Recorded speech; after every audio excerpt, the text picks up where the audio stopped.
Funny video. এনেকৈ খাইছোঁ চৰিয়াত ভালকৈ খাই বৈ ৰান্ধি বাঢ়ি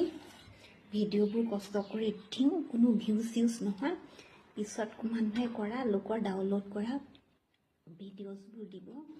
ফটো দিব ভিউজ হৈ টকাই পাব আমি কষ্ট কৰি কণ্টেণ্টবোৰ বনাওঁ নেচায়ো নকৰেও জানো ফেচবুকে কি কৰে নাজানো হিংসা কৰে নেকি আমাক সেইকাৰণে চৰিয়াতে খাইছোঁ চৰিয়া জাহা তাহা খাইছোঁ